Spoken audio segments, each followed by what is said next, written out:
আসসালামু আলাইকুম সবাইকে। বায়োলজি কোশ্চিন হটস্পট সিরিজের পার্ট 2 তে তোমাদেরকে স্বাগতম জানাচ্ছি।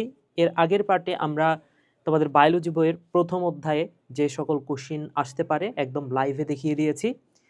আজকের এই ভিডিওটাতে আমরা তোমাদের বায়োলজি বইয়েরই দ্বিতীয় অধ্যায় অর্থাৎ জীবকোষ ও টিস্যু এই অধ্যায়টার প্রত্যেকটা টপিক ধরে ধরে দেখাবো যে কি টাইপের কোশ্চিন হতে পারে, কোথা থেকে কোশ্চিন হতে পারে এবং যে টাইপেরই কোশ্চিন হোক সেটার অ্যান্সারটা কেমন হতে পারে। তো আসো আমরা এই ভিডিওটা শুরু করি তাহলে। আচ্ছা, ঠিক আছে। তো তোমাদের দ্বিতীয় অধ্যায়ের শুরুতেই এই যে ইনফরমেশনগুলো আছে, আজকে আমরা মেইনলি এমসিকিউ দেখব না, সৃজনশীল প্রশ্ন কি টাইপের হতে পারে বা কোথা থেকে সৃজনশীল প্রশ্নগুলো হয় সেই বিষয়টা আমরা মেইনলি দেখব। তো এইখানে প্রথম দিকের এই অংশটুকু থেকে কোনো ধরনের সৃজনশীল আমি দেখি নাই। সৃজনশীলটা শুরু হবে মেইনলি এই যে কোষের প্রকারভেদ এই অংশটা থেকে শুরু করে। তো এখান থেকে যে প্রশ্নটা আসতে পারে সেটা হচ্ছে যে আদিকোষ কাকে বলে, ক নম্বরে কোশ্চিন হতে পারে। আবার এখানে আছে প্রকৃত কোষ কাকে বলে, এইভাবে প্রশ্ন হতে পারে। আরো এক টাইপের প্রশ্নের ধরন আমি তোমাকে বলে দিই। তোমাকে এইভাবে প্রশ্ন করতে পারে, খ নম্বরে এইভাবে বলতে পারে যে এই যে আদিকোষ, এখানে আদিকোষ কি আসলে বলো তো? আদিকোষ হচ্ছে যে নীলাভ সবুজ শৈবাল বা ব্যাকটেরিয়া। তো তোমাকে এইভাবে বলতে পারে যে ব্যাকটেরিয়া ব্যাকটেরিয়া কেন আদিকোষ, ব্যাকটেরিয়া কেন আদিকোষ, এই কথাটা বলতে পারে। অথবা তোমাকে বলতে পারে এই যে রাইবোজোম দ্বারা প্রশ্ন করতে পারে। রাইবোজোম এমন একটা অঙ্গাণু, আদিকোষে কিচ্ছু পাওয়া যায় না, কোনো ধরনের অঙ্গাণু পাওয়া যায় না, তবে একটা জিনিস পাওয়া যায় সেটা হচ্ছে রাইবোজোম।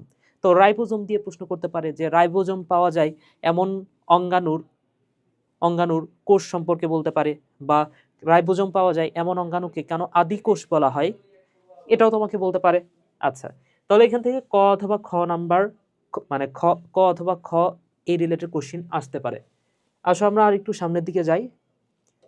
দেহকোষ থেকে তোমাকে যে প্রশ্নটা করতে পারে, খ নম্বরে কোশ্চিন আসতে পারে, দেহকোষ কেন ডিপ্লয়েড বা 2n?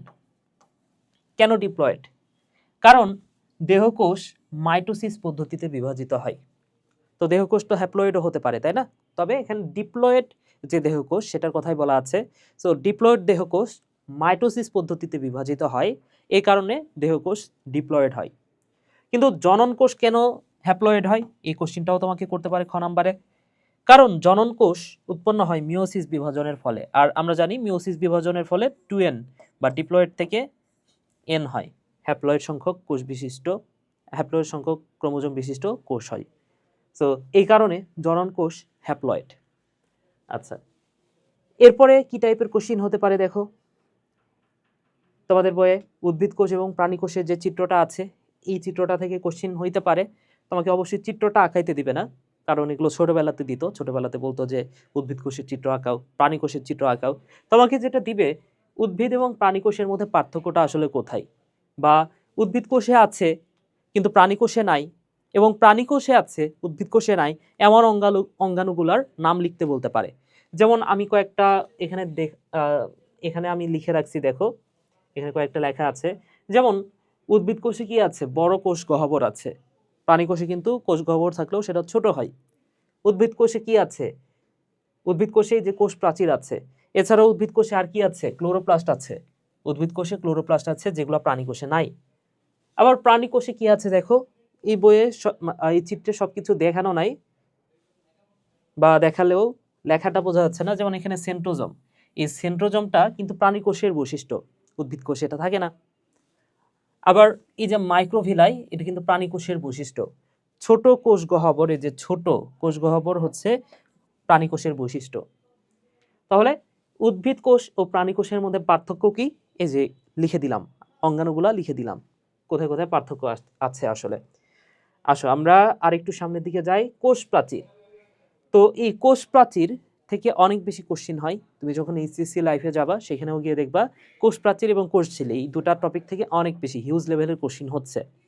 তো তোমাদের এসএসসি লেভেলে এই কোষ প্রাচীর থেকে কি টাইপের কোশ্চিন হতে পারে, গ অথবা ঘতে আসতে পারে কোষ প্রাচীরের গঠনটা লিখতে বলতে পারে। তাহলে কোষ প্রাচীরের গঠন যদি তোমাকে লিখতে দেয়, তোমাকে তো অবশ্যই চিত্রটা আঁকানো জানতে হবে, তাই না? আমি আমার ক্লাসে এই চিত্র কিভাবে আঁকাতে হবে বা কোন চিত্রটা আসলে আঁকাতে হবে, সব চিত্র কিন্তু তোমার আঁকানো শিখতে হবে না। কিছু চিত্র আছে যেটা আবার আঁকানো শিখতে হবে এবং খুব সহজে সেই চিত্রগুলো আঁকানো যায়, কিন্তু অনেক স্টুডেন্ট ওই চিত্রগুলো আঁকাতে পারে না সহজ হওয়া সত্ত্বেও, বা বইয়ের যে চিত্রটা দেখে অনেকে ঘাবড়ায় যায়, কারণ বইয়ের এই চিত্রটা দেখে একটা স্টুডেন্ট আসলে কি বুঝবে। তাকে যদি বুঝায় না দেওয়া হয় যে কিভাবে চিত্রটা আঁকাইতে হবে এবং এই চিত্রটা আসলে এইভাবে না আঁকেও সহজে বোঝানো যায় এই চিত্রগুলা, তো সেই স্টুডেন্টটা তো বুঝতে পারবে না, তাই না? এবং সে এই চিত্রগুলো প্র্যাকটিস করে না কিছু কিছু ক্ষেত্রে, এবং এই চিত্র না আঁকানোর কারণে অনেক সময় কিন্তু নাম্বারটা কম আসে। তো তোমাদের যদি এই টাইপের কোনো সমস্যা থাকে, চিত্র বুঝতেছো না বা ক্লাসই বুঝতেছো না, দ্বিতীয় অধ্যায়ে সবারই সমস্যা থাকে কিছু না কিছু, তো এর জন্য তুমি যে কাজটা করতে পারো, আমার যে চ্যানেল বায়োলজি এইড স্কুল, এই চ্যানেলে গিয়ে প্লেলিস্ট অপশানটাতে যাবা। প্লেলিস্টে যাওয়ার পরে দেখো এসএসসি বায়োলজি চ্যাপ্টার 2 জীবকোষ ও টিস্যু, 5টা ভিডিওতে একদম পুরা চ্যাপ্টারটা কিন্তু সাজিয়ে দিয়েছি, এবং যতটা সহজ করা যায় সবচেয়ে সহজ উপায়ে কিন্তু পড়িয়েছি। তো এই একটা মাত্র প্লেলিস্ট যদি তুমি কমপ্লিট করো এবং নোট করো, আমার মনে হয় না যে তোমার এই অধ্যায় নিয়ে আর কোনো ধরনের সমস্যা থাকবে, কোনো চিত্র নিয়ে সমস্যা থাকবে। ওকে, তো আসো আমরা আমাদের মেন যে ভিডিওটা সেখানে চলে আসি। ওকে, তো এই যে কোষ প্রাচীর থেকে কি টাইপের কোশ্চিন হতে পারে, ক নম্বরে যদি কোশ্চিন করে তোমাকে বলবে প্লাজমোডেসমাটা কাকে বলে। ক নম্বরে কোশ্চিন করলে এই প্লাজমোডেসমাটা কাকে বলে এটা তোমাকে কোশ্চিন করবে, এবং প্লাজমোডেসমাটা হচ্ছে একটা ছিদ্রপথ, আর কিছুই না। তোমাকে কোষ প্রাচীরের কি চাইতে পারে বলো তো? গঠন চাইতে পারে। গঠন চাইলে এই যে লাইনগুলো দাগায় রাখছি সেই লাইনগুলো তোমার লিখতে হবে। ঠিক আছে, আসো সামনের দিকে যাই। এরপরের যে টপিক থেকে কোশ্চিন হতে পারে প্রোটোপ্লাজম। তো এইখান থেকে তোমাকে ক নাম্বারই কোশ্চিন করবে এবং বলবে যে প্রোটোপ্লাজম কাকে বলে। সো যদি প্রোটোপ্লাজমের সংজ্ঞাটা চাই এই লাইনটা তুলে দিব, তাইলেই হবে। আচ্ছা, এরপর আসো কোষঝিল্লি থেকে তোমাকে ক নাম্বারে কোশ্চিন করবে মাইক্রোভিলাই কাকে বলে। কোষঝিল্লির ভাঁজকে বলা হচ্ছে মাইক্রোভিলাই। সাইটোপ্লাজমীয় অঙ্গাণু, এখানে বিভিন্ন ধরনের অঙ্গাণু আছে, তবে কোশ্চিন কিন্তু স্পেসিফিক 2-3টা অঙ্গাণু থেকেই কিন্তু হয়। এর মধ্যে সবচেয়ে গুরুত্বপূর্ণ যদি বলো যে ভাইয়া এই অধ্যায় থেকে মাত্র 2টা অঙ্গাণু পড়বো, সেই 2টা অঙ্গাণু কি হবে? একটা হচ্ছে মাইটোকন্ড্রিয়া এবং আরেকটা হচ্ছে প্লাস্টিড। তো মাইটোকন্ড্রিয়া এবং প্লাস্টিড এই 2টা অঙ্গাণু একটা সৃজনশীলের মধ্যে থাকতে পারে। তোমাকে গ নাম্বারে মাইটোকন্ড্রিয়া থেকে কোশ্চিন করতে পারে এবং ঘ নাম্বারে প্লাস্টিড থেকে কোশ্চিন করতে পারে। তো মাইটোকন্ড্রিয়া থেকে কি টাইপের কোশ্চিন হয়?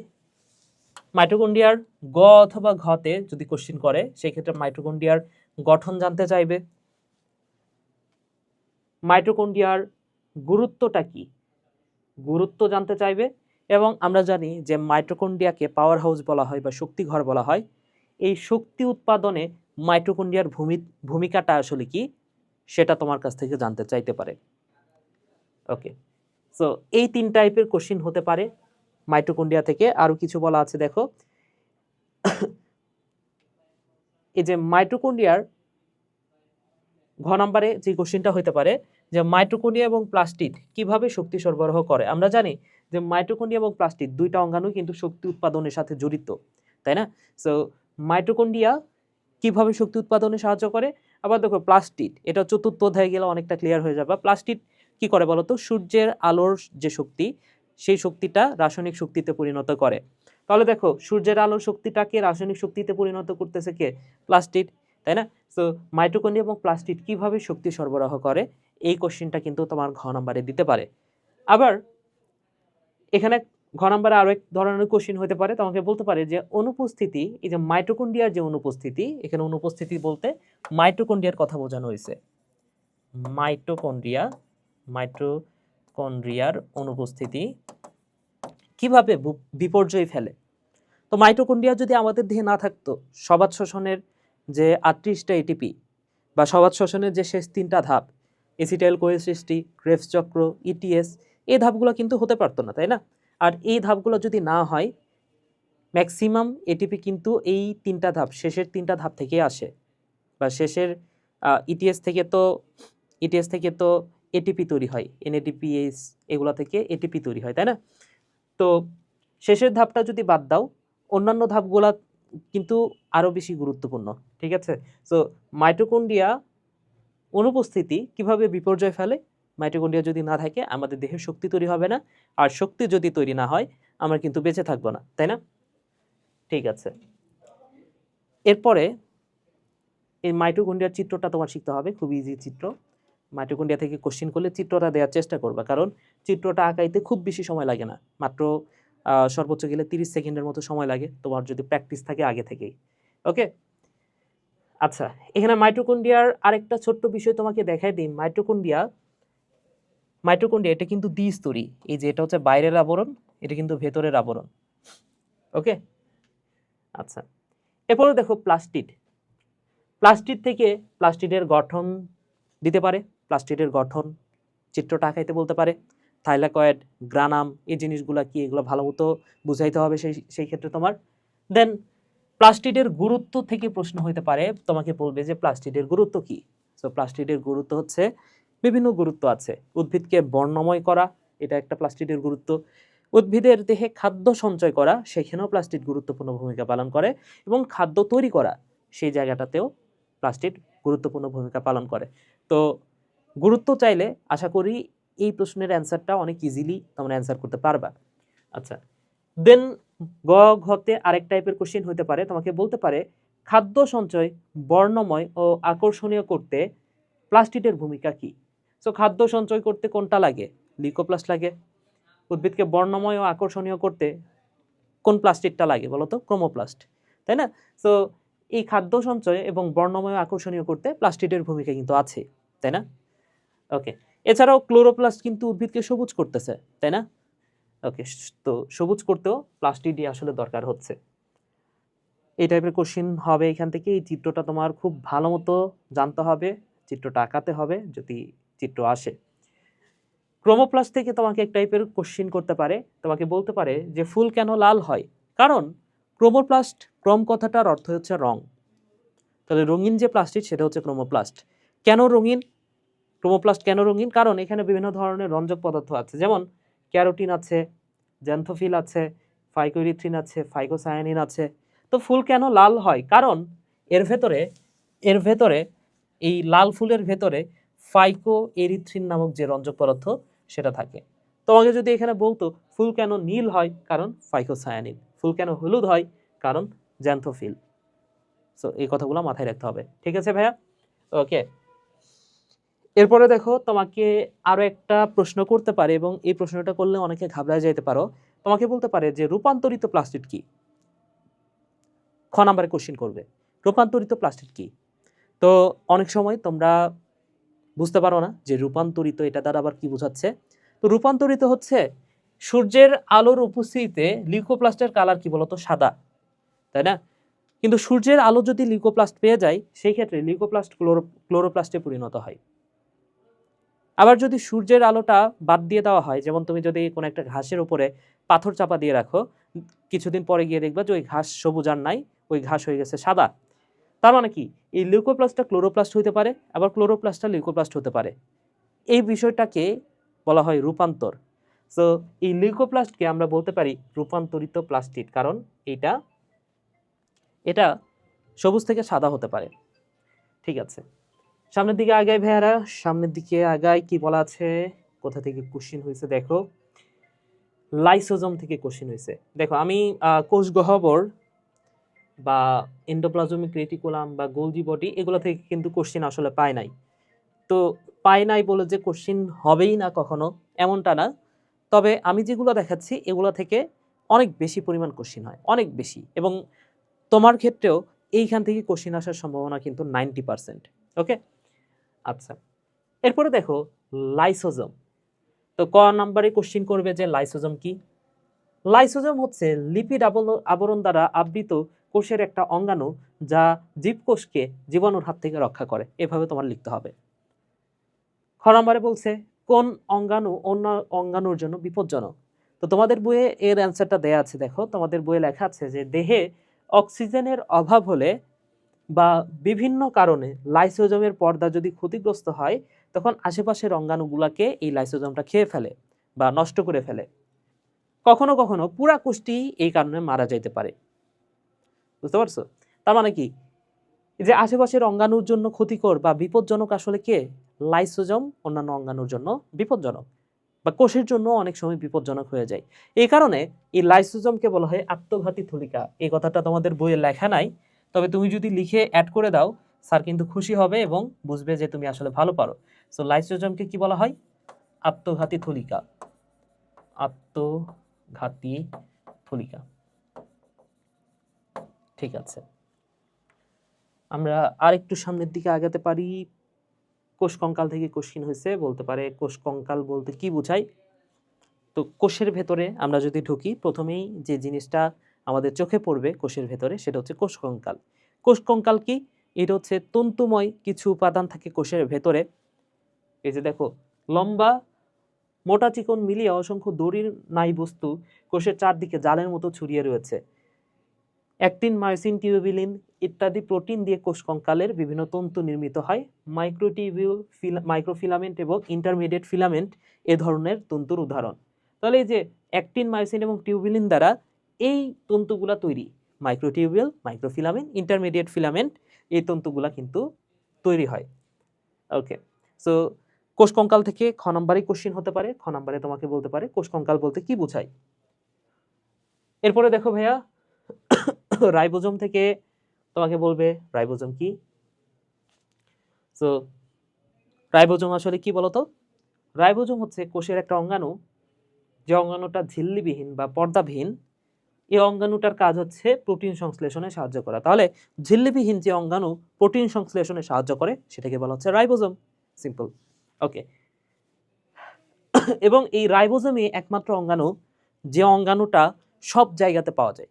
তুমি আদি কোষ বলো সেখানেও পাওয়া যাবে, প্রকৃত কোষ বলো সেখানেও পাওয়া যাবে, সব জায়গাতে পাওয়া যায়। ঠিক আছে, আচ্ছা। এরপরে দেখো সেন্ট্রোজোম।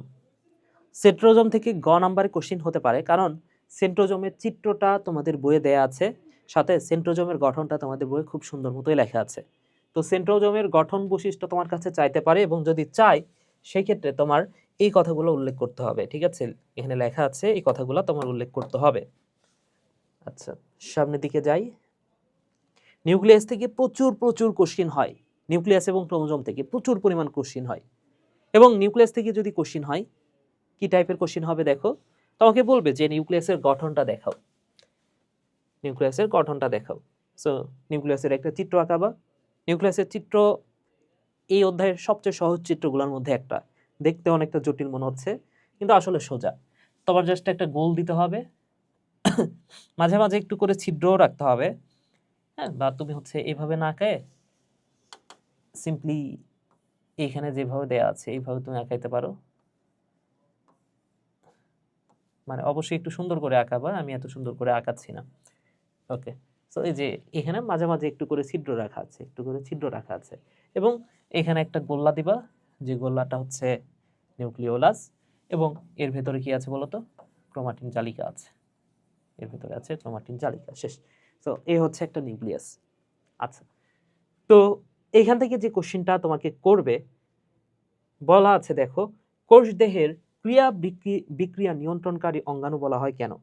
তাহলে এই নিউক্লিয়াসকে কেন কোষ দেহের ক্রিয়া বিক্রিয়াকারী অঙ্গাণু বলা হচ্ছে?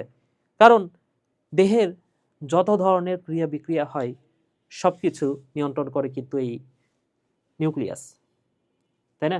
কিভাবে নিয়ন্ত্রণ করে তোমাদের বইয়ে আসলে সেভাবে উল্লেখ করা নাই, আমি আমার ক্লাসে কিছুটা উল্লেখ করেছি। সেটা হচ্ছে দেখো, এই নিউক্লিয়াসের ভেতরে কি থাকে বলতো? ক্রোমোজোম থাকে। ক্রোমোজোমের ভেতরে কি আছে? ডিএনএ আছে, এবং ডিএনএ ছোট্ট একটা অংশকে আমরা বলতে পারি জিন, বা ক্রোমোজোমের ছোট্ট একটা অংশকে আমরা বলতে পারি জিন।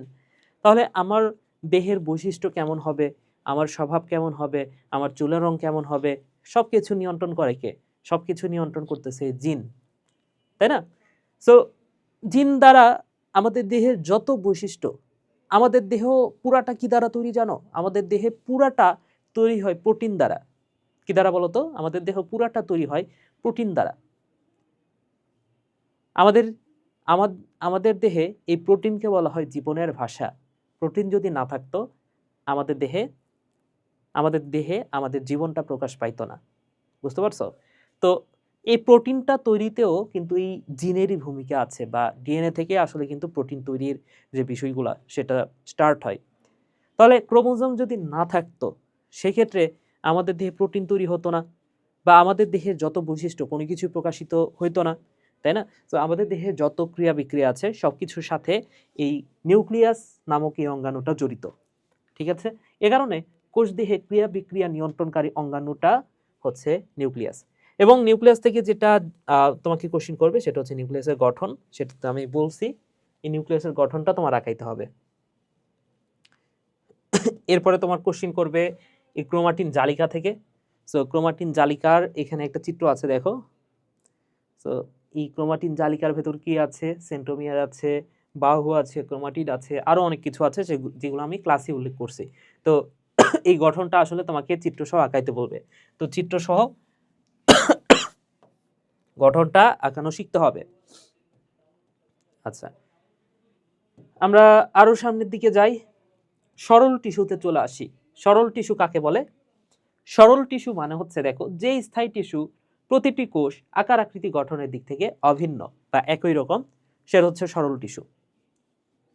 আকার আকৃতি গঠনের দিক থেকে একই রকম হইলে সেটা হচ্ছে সরল টিস্যু।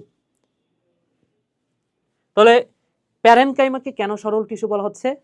কারণ প্যারেনকাইমার টিস্যুর ভেতরে যে কোষগুলা সেগুলো আকার আকৃতি বৈশিষ্ট্য একই রকম, তাই প্যারেনকাইমাকে বলা হচ্ছে সরল টিস্যু। পারবা না এটা? অবশ্যই পারার কথা। ওকে, সো প্যারেনকাইমা কি সেটা একটু ফার্স্টে উল্লেখ করবা, দেন তোমাকে বলবে যে প্যারেনকাইমা কেন সরল টিস্যু, সুন্দর করে লিখে দিবা। এখান থেকে তোমাকে আরেকটা বিষয় প্রশ্ন করতে পারে, তোমাকে বলতে পারে যে অ্যারেনকাইমা কি বা কোলেনকাইমা ক্লোরেনকাইমা কি, এটা ক নাম্বারে দিবে, ঠিক আছে? ক নাম্বারে দিবে যে এই অ্যারেনকাইমা ক্লোরেনকাইমা এগুলা কাকে বলে, কাকে বলে, এই টাইপের কোশ্চেন কিন্তু তোমাকে করবে। ওকে, আরো সামনের দিকে যাই। এই চিত্রগুলা তোমার এই অধ্যায়ের সবচেয়ে গুরুত্বপূর্ণ চিত্রগুলোর মধ্যে একটা। এই চিত্র থেকে প্রচুর কোশ্চিন হয়। তো এইখান থেকে যে টাইপের কোশ্চিন হয় আসলে, তোমাকে উদ্দীপক এই চিত্রগুলো দিয়ে দিবে। এই তিনটে চিত্র দিয়ে দিল ক, খ, গ, এভাবে তোমাকে মার্কিংও করে দিল। দেন তোমাকে কোশ্চিন করবে যে ক এবং খ এর কাজ একই হলেও গঠন ভিন্ন কেন? তাহলে ক এবং খ, ক বলতে প্যারেনকাইমা, খ বলতে কোলেনকাইমা। সো এই দুটা নাম বা এই দুটা চিত্র দেখে তোমার কিন্তু বুঝতে হবে যে কোনটা প্যারেনকাইমা কোনটা কোলেনকাইমা। দুইটার কাজ একই কিন্তু গঠন ভিন্ন কেন, এটা তোমাকে ব্যাখ্যা করতে হবে। তো তোমার অবশ্যই তাহলে এই প্যারেনকাইমা কোলেনকাইমা সম্পর্কে ধারণা রাখতে হবে, স্ক্লেরেনকাইমা সম্পর্কেও ধারণা রাখতে হবে। তো প্যারেনকাইমা কোষগুলা কেমন, কোলেনকাইমা কোষগুলা কেমন, এই জিনিসগুলো তোমার ভালো করে পড়তে হবে। অর্থাৎ তোমার যেহেতু এটা অনেক গুরুত্বপূর্ণ একটা টপিক, এই তিনটা কিভাবে তুমি সহজে মনে রাখবা? সহজে মনে রাখার সবচেয়ে সহজ উপায় হচ্ছে এই তিনটাকে তুমি পার্থক্য করে পড়বা। পার্থক্য করে পড়লে যে কোনো জিনিস কিন্তু ইজি হয়ে যায়। তো আমি আমার ক্লাসগুলোতে এই পার্থক্যগুলা খুব সুন্দর করে সাজিয়ে দিয়েছি, এবং পার্থক্য করে পড়লে এটাতে দেখবা যে প্রাচীর পাতলা, এখানে একটু পুরু, এখানে আরো বেশি পুরু, এভাবে যখন পড়বা তোমার ইজিলি এই বিষয়গুলো মাথায় থাকবে। আচ্ছা, তাহলে প্রশ্ন তো বুঝলা, প্রথম টাইপের প্রশ্ন এমন হইতে পারে। দেন তোমাকে কোশ্চেন করতে পারে যে প্যারেনকাইমার গুরুত্ব লিখো, বা কোলেনকাইমার গুরুত্ব লিখো, স্ক্লেরেনকাইমার গুরুত্ব লিখো, অর্থাৎ গুরুত্ব দিয়ে প্রশ্ন হইতে পারে। এছাড়াও তোমাকে বলতে পারে যে তুমি চিত্রটাই আঁকো। তোমাকে এবার চিত্রটা দেয়া থাকবে না, তোমাকে বলবে যে চিত্রটা সহ বৈশিষ্ট্য আঁকো, বৈশিষ্ট্য লিখো, এই কথাটা তোমাকে বলবে। আচ্ছা, এরপরে সামনের দিকে যাই। এরপরে যে কোশ্চিন হতে পারে সেটা হচ্ছে জটিল টিস্যু থেকে তোমাকে বলবে যে জটিল টিস্যু কাকে বলে, জটিল টিস্যু কি? আচ্ছা, জাইলেমকে কেন পরিবহন টিস্যু বলা হয়? কেন বলা হয় বলো তো? কারণ জাইলেম জল পরিবহন করে, এই কারণে জাইলেমকে বলা হচ্ছে পরিবহন টিস্যু। এরপরে দেখো, খ নম্বরে কোশ্চিন হতে পারে যে ট্রাকিট ভেসেল থেকে ভিন্ন কেন? ট্রাকিট কেন ভেসেল থেকে ভিন্ন? কারণ ট্রাকিটের বৈশিষ্ট্যগুলো দেখো, ট্রাকিট হচ্ছে লম্বা কোষ, এর প্রান্তগুলো হচ্ছে সরু, কিন্তু এই চিত্রটাই তুমি বুঝতে পারতেছো যে ভেসেলের প্রান্তগুলো কিন্তু সরু না, ঠিক আছে? এরপরে দেখো এখানে অভ্যন্তরীণ কোনো গহ্বর নাই, এখানে কোনো ধরনের গহ্বর নাই, কিন্তু এখানেই তুমি দেখতে পাচ্ছ যে অভ্যন্তরীণ গহ্বর আছে আসলে। ওকে, তাহলে ভেসেলের ক্ষেত্রে তুমি দেখতে পাবা যে ভেসেলের কোষগুলা খাটো চোঙের মতো, কোষগুলো একটির মাথায় আরেকটি সজ্জিত থাকে, প্রান্তীয় প্রাচীরটি গিলে একটি দীর্ঘ নলের মতো অঙ্গ তৈরি করে। তাহলে চিত্রটা দেখে তুমি বুঝতে পারতেছো। আচ্ছা, তাহলে এখানে খ নম্বরে বলতে পারে যে ট্রাকিড ভেসেল থেকে কেন ভিন্ন, এটা ব্যাখ্যা করো। এরপরে তোমাকে প্রশ্ন করতে পারে এই ভেসেলটা কিন্তু দেখা যায় আবৃতবীজী উদ্ভিদে, নগ্নবীজী উদ্ভিদে দেখা যায় না, কিন্তু নিটাম নামে একটা নগ্নবীজী উদ্ভিদ আছে যেখানে এই ভেসেলটা থাকে। বুঝতে পেরেছো? তাহলে এই নিটামে কি থাকে বলতো? ভেসেল থাকে, এটা তোমার মাথায় রাখতে হবে। এবং তোমাকে যদি একটু ট্রিকি কোশ্চিন করে, সেক্ষেত্রে কোশ্চিনটা এমন হতে পারে নিটামে প্রাপ্ত টিস্যুর বৈশিষ্ট্য লিখো। তাহলে নিটামে আমরা কি পাই? ভেসেল পাই, তাহলে এটার বৈশিষ্ট্যগুলো লিখতে বলছে। ঠিক আছে, ওকে। এখানে দেখো জাইলেম ফাইবার থেকে প্রশ্ন করছে যে জাইলেম ফাইবারের আরেকটা নাম হচ্ছে উড ফাইবার। এই উড ফাইবার কাকে বলে? তাহলে জাইলেম ফাইবার কাকে বলে সেটা জানলে তুমি পারবা যে উড ফাইবার কাকে বলে। আচ্ছা, ঘতে তোমার কোশ্চিন বলতে পারে বিভিন্ন উপাদান পরিবহনে জাইলেম ফ্লোয়েমের ভূমিকা। তাহলে জাইলেম ফ্লোয়েম কম্বাইন ভাবে প্রশ্ন করলে তোমাকে বলবে যে বিভিন্ন উপাদান পরিবহনে, বিভিন্ন উপাদান বলতে পানি আর খাদ্যকে বোঝানো হচ্ছে। তাহলে এই পানি আর খাদ্য পরিবহনে জাইলেম ফ্লোয়েমের ভূমিকাটা আসলে কি, এটা তোমাকে বলবে। আচ্ছা, ফ্লোয়েম থেকে কি কি কোশ্চিন হতে পারে?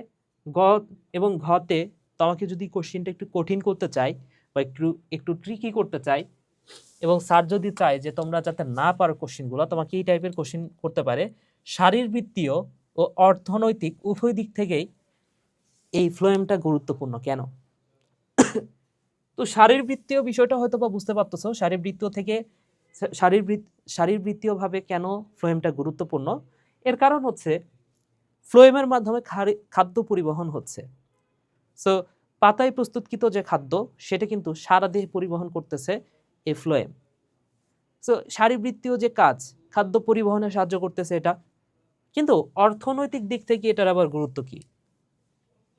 ফ্লোয়েমের অর্থনৈতিকভাবে গুরুত্বটা আসলে কোথায়? ফ্লোয়েমের অর্থনৈতিকভাবে গুরুত্ব হচ্ছে, দেখো ফ্লোয়েমের একটা উপাদান হচ্ছে ফ্লোয়েম ফাইবার। তো এই সেকেন্ডারি ফ্লোয়েমে অবস্থিত, বইয়ে লেখা আছে দেখবা, সেকেন্ডারি ফ্লোয়েমে অবস্থিত ফাইবারকে বলা হয় বাস্ট ফাইবার, এবং এই বাস্ট ফাইবারের উদাহরণ হচ্ছে পাটের আঁশ। তাহলে ফ্লোয়েমের মধ্যে এই যে পাটের আঁশ আমরা যে পাই, এটা কিন্তু এক ধরনের ফ্লোয়েম ফাইবার। ঠিক আছে, সো পাটের আঁশ। তাহলে এই পাটের আঁশ আমাদের দেশে অর্থনৈতিক একটা ফসল না? তাহলে আমাদের অর্থনৈতিক দিক থেকেও কিন্তু এই ফ্লোয়েমটাই ভূমিকা রাখতেছে। তো এই টাইপের ট্রিকি কোশ্চিন তোমাকে করতে পারে, আমি বলে দিলাম, এটা তোমার একটু মাথায় রাখতে হবে। যদি স্যাররা কঠিন কোশ্চিন করতে চায়, এই কোশ্চিনটা তোমাকে দিয়ে দিবে। ঠিক আছে, এরপরে দেখো ভাইয়া, এরপরে দেখো প্রাণী টিস্যুতে আসি। প্রাণী টিস্যুর যে প্রকারভেদগুলো আছে, এখানে বিভিন্ন ধরনের প্রাণী টিস্যু আছে। তো এই প্রকারভেদগুলো থেকে এমসিকিউটা একটু বেশি হয়, সিকিউর চেয়ে এমসিকিউটা বেশি হয়, কারণ সিকিউ অ্যান্সার করার মতো বস লেভেলের টপিক কিন্তু অলরেডি আমরা অনেকগুলো পাইছি। তো ওই টপিকগুলো থেকে সিকিউ বেশি হয়। এমসিকিউ এর ক্ষেত্রে এই টপিকগুলো স্যাররা বেছে নেয়। তারপরে তোমার এইখান থেকেও যদি সিকিউ হয়, সেক্ষেত্রে এর যে তিনটা চিত্র তুমি দেখতে পাচ্ছ, স্কোয়ামাস, কিউবয়েডাল, কলামনার, এই তিন ধরনের আবরণী টিস্যু, এই তিন ধরনের আবরণী টিস্যু তোমাকে উদ্দীপকে দিয়ে দিবে, এবং দেওয়ার পরে এগুলোর বৈশিষ্ট্য লিখতে বলতে পারে। স্কোয়ামাস, কিউবয়েডাল, কলামনার, এগুলোর মধ্যে পার্থক্য বা এগুলোর বৈশিষ্ট্য, এই বৈশিষ্ট্যগুলো চাইতে পারে। ঠিক আছে, সো এই বৈশিষ্ট্যগুলো তোমার কিন্তু ভালো মতো জানতে হবে, এগুলো একটু পড়বা, ভালো করে পড়বা, এই আবরণের টিস্যুগুলো নিয়ে একটু ভালো করে পড়বা। এছাড়াও আর কি কোশ্চিন হতে পারে? ওপরের দিকে দেখো, ওপরের দিকে গেলে তুমি পাবা আবরণী টিস্যু কেন গুরুত্বপূর্ণ। সো আবরণী টিস্যু কেন গুরুত্বপূর্ণ এখানে তোমার লেখা আছে, কারণ এটা দেহের আবরণ তৈরি করতেছে এবং আমাদের দেহকে প্রোটেক্ট করতেছে। এটা হচ্ছে আবরণী টিস্যুর গুরুত্ব। আচ্ছা, আর একটু সামনের দিকে যাই। স্কেলিটাল যোজক টিস্যু থেকে তোমাকে খ নাম্বার কোশ্চিন করতে পারে। যেমন এখানে একটা লাইন আছে, দেখো মস্তিষ্ক, মেরুরজ্জু, ফুসফুস, হৃৎপিণ্ড, এরকম দেহের নরম এবং নাজুক অঙ্গগুলাকে রক্ষা করতেছে কে? স্কেলিটাল যোজক টিস্যু, তাই না? তাহলে স্কেলিটাল মানে কি? আমাদের দেহে যে হাড়গুলো আছে এগুলো হচ্ছে স্কেলিটন। তাহলে স্কেলিটাল আবরণী টিস্যু আমাদের মস্তিষ্ককেও রক্ষা করতেছে, তাই না? সো এই প্রশ্নটাই তোমাকে করবে, মস্তিষ্ককে সুরক্ষা দেই, স্কেলিটাল আবরণী টিস্যু মস্তিষ্ককে সুরক্ষা দেই, ব্যাখ্যা করো। এভাবে তোমাকে খ নাম্বারে প্রশ্ন করতে পারে। তরল যোজক টিস্যু থেকে অনেক বেশি কোশ্চেন হয়, সেটা হচ্ছে রক্ত থেকে অনেক বেশি কোশ্চেন হবে। কিন্তু একটা বিষয় মাথায় রাখবা, রক্ত থেকে তোমাকে যদি আসলে কোশ্চেন করে, বুঝবা যে এই অধ্যায় থেকে আসলে প্রশ্নটা করে নাই, প্রশ্নটা করছে আরও একটা অধ্যায় আছে না, ষষ্ঠ অধ্যায় জীবের পরিবহন, সেখানেও তো রক্ত নিয়ে আলোচনা করা আছে এবং এই অধ্যায়ের চেয়ে বেশি আলোচনা আছে। তো ওই অধ্যায়টা থেকে প্রশ্ন হয়েছে, এই বিষয়টা তুমি ধরে নিবা, ঠিক আছে? তারপরে এই অধ্যায়েও কম আলোচনা নাই, সবকিছুই মোটামুটি বলা আছে। তো তোমাকে প্রশ্ন করতে পারে যে রক্ত কি, গ ঘতে যদি কোশ্চিন করে বলবে যে রক্তের কাজ কি। তাহলে রক্তের কাজ যদি বলে আরবিসি, ডাব্লিউবিসি এবং প্লেটলেট, এই তিনটা রক্ত নিয়ে কিন্তু আলোচনা করতে হবে। এছাড়াও রক্তের শারীরবৃত্তীয় কাজে গুরুত্ব ব্যাখ্যা করতে বলতে পারে, যেমন রক্ত অক্সিজেন পরিবহন করে, কার্বন ডাই অক্সাইড পরিবহন করে। এছাড়াও রক্ত রোগ প্রতিরোধে ভূমিকা রাখে, রক্ত জমাট বাঁধতে সাহায্য করতেছে। সো এই বিষয়গুলা তোমার ব্যাখ্যা করতে হবে শারীরবৃত্তীয় কাজে যদি গুরুত্ব চাই, ঠিক আছে? লসিকা থেকে কোশ্চেন করতে পারে, লসিকা কাকে বলে? মানবদেহের বিভিন্ন টিস্যুর মধ্যবর্তী ফাঁকা স্থানে যে জলীয় পদার্থ জমা হয় সেটাকে বলা হচ্ছে লসিকা। এইখান থেকে অনেক বেশি কোশ্চেন হয়, পেশি থেকে। তোমাকে এই পেশিগুলোর চিত্র দিয়ে দিবে এবং সেইখান থেকে তোমাকে কোশ্চেন করতে পারে ক চিত্রের বৈশিষ্ট্যগুলো লিখো। তোমাকে চিত্র দিয়ে এ বি সি মার্কিং করে দিতে পারে, তোমাকে বলতে পারে এ এর বৈশিষ্ট্যগুলো লিখো অথবা বি এর বৈশিষ্ট্যগুলো লিখো, এভাবে তোমাকে কোশ্চেন করবে। আবার এভাবেও তোমাকে কোশ্চেন করবে এ এবং সি এর গঠন একই হলেও কাজ ভিন্ন কেন? তাহলে বুঝতে পারতেছো এটা হচ্ছে এ এবং এটা হচ্ছে সি, এই দুটা দেখতে একই রকম, গঠন একই, কিন্তু কাজ ভিন্ন। এই কোশ্চেনটা তোমাকে করতে পারে, ঠিক আছে? এরপরে তোমাকে বলতে পারে ঐচ্ছিক পেশি কি, ক নম্বরে কোশ্চেন করতে পারে। খ নম্বরে বলতে পারে পাকস্থলীর পেশিকে মসৃণ পেশি বলা হয় কেন? অথবা তোমাকে ওই প্রশ্নটাই একটু ঘুরায় বলতে পারে অনৈচ্ছিক পেশিকে মসৃণ পেশি বলা হয় কেন? ঠিক আছে, তাহলে পাকস্থলীর পেশি তো অনৈচ্ছিক পেশি, তাহলে অনৈচ্ছিক পেশিকে বলা হচ্ছে মসৃণ পেশি, সিম্পল। ওকে, এরপরে দেখো কোন পেশিকে বিশেষ পেশি বলা হচ্ছে, সেটা হচ্ছে কার্ডিয়াক পেশি। কোন পেশিটা হচ্ছে বিশেষ পেশি? বিশেষ পেশিটা হচ্ছে কার্ডিয়াক পেশি। কার্ডিয়াক পেশিকে বলা হচ্ছে বিশেষ ধরনের পেশি। কেন? কারণ এই পেশিটাই একটা স্পেশাল ধরনের বিষয় আছে, সেটা হচ্ছে ইন্টারক্যালেটেড ডিস্ক, যেটা অন্য কোনো পেশিতে নাই। এছাড়াও এই পেশিটা একটা ছন্দময় প্রক্রিয়ায় সারা জীবন ধরে এটা কিন্তু কাজ করতে থাকে, ঠিক আছে? যেটা অন্যান্য পেশি, যেমন আমাদের এই পেশিগুলা ঐচ্ছিক পেশি, একটু কাজ করলে হাঁপা যায়। অনৈচ্ছিক পেশি অন্যদিকে দেখো, অনৈচ্ছিক পেশির কাজগুলা সে কিন্তু হাঁপাচ্ছে না, কিন্তু কাজগুলা খুবই মন্থর, খুব ধীর গতিতে ঘটে। কিন্তু হৃৎপিণ্ডের যে পেশিটা সেটা দ্রুত, অনেকটাই দ্রুত, ঠিক আছে? কিন্তু সে কিন্তু হাঁপাচ্ছে না, হৃৎপিণ্ডের পেশিটা অলওয়েজ কাজ করে যাচ্ছে, ঠিক আছে? তাহলে কার্ডিয়াক পেশিকে কেন বিশেষ ধরনের পেশি বলা হচ্ছে, এই কোশ্চেনটা তোমাকে করতে পারে। এইখান থেকে অনেক প্রশ্ন হতে পারে, স্নায়ু টিস্যু থেকে অনেক কোশ্চেন হবে। এই টপিকটা তোমার জন্য অনেক বেশি গুরুত্বপূর্ণ। সো এখান থেকে তোমাকে চিত্রসহ গঠন বর্ণনা দিতে বলতে পারে। সো চিত্র তোমার আঁকানো শিখতে হবে, গঠনটাও তোমার জানতে হবে, স্নায়ু টিস্যুর মধ্যে কি কি আছে সেটা তোমার জানতে হবে। প্রাণীদেহ সচল ও কর্মক্ষম রাখতে ভূমিকা, সো ভূমিকাটা আসলে কি, কর্মক্ষম রাখতে, সেটাও কিন্তু তোমার গ ঘতে আসতে পারে। সো গ ঘতে এই দুই টাইপের কোশ্চেন হতে পারে, ঘতে আরেক টাইপের কোশ্চেন হতে পারে, সরি এটা খতে, খ নম্বরে আরেক টাইপের কোশ্চেন হতে পারে স্নায়ু কোষ কেন বিভাজিত হয় না? কেন বলতো? কারণ সেন্ট্রিওল নাই।